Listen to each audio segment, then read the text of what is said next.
Hi, my name is Fatima Saad. I'm a writer and I'm here to share some of my works. This piece is actually an anecdote that I wrote when I was wandering in a garden of a chateau in Normandy, France.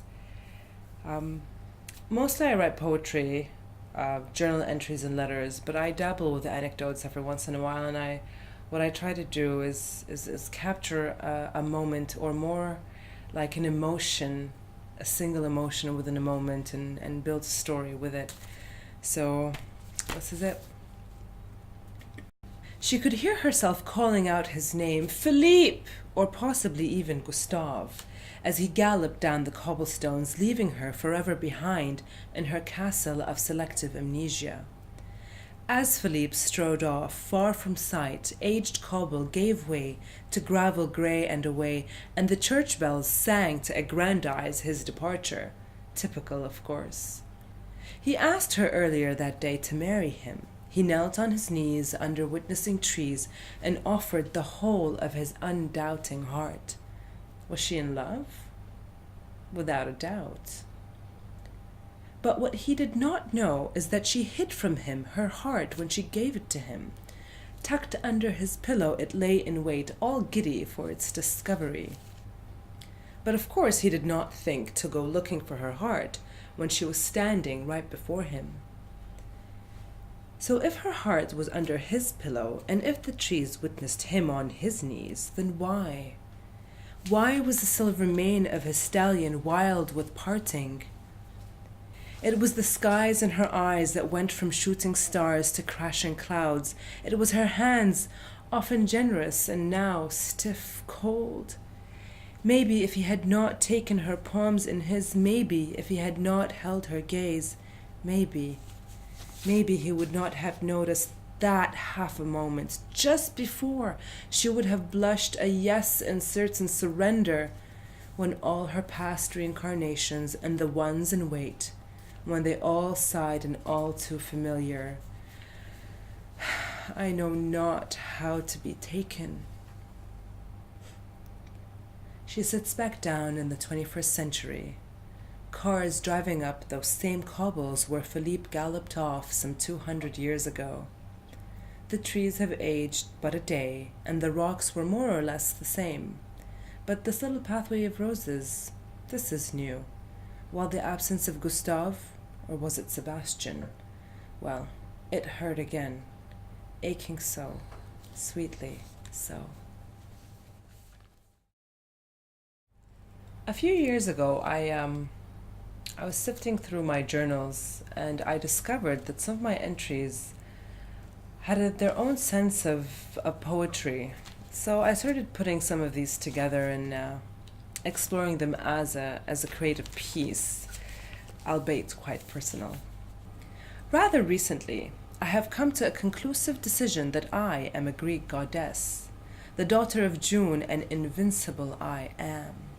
And there are very few which I would sink my ego for, in humble acknowledgement, of course within the following context. It is only those gifted with pure humanity and an intellect with no number to it. Those non-contaminated by truth or history, impatience born of technology, money, society, or any of the things that are made to buy happiness. They and we and us are among the artists and thinkers. The leaders for humanity, our trade is music and questions are food, laughter and fear. And even if I do live in a materialistic world, and even if I dance to the contemporary, everything living soon dies and I am merely passing through, walking on my own immortal line. Still, I am too great to die unheard of. I will one day be quoted.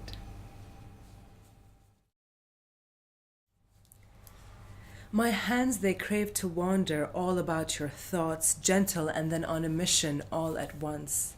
I wish that you would go away, that you would travel so that I can meet you on the road where your naked soul is home and we could be bare in soul together. I want to passionately kiss your memories so that I may know the taste of all your truths, and I relish at the slices of you dipped and coated in imagination.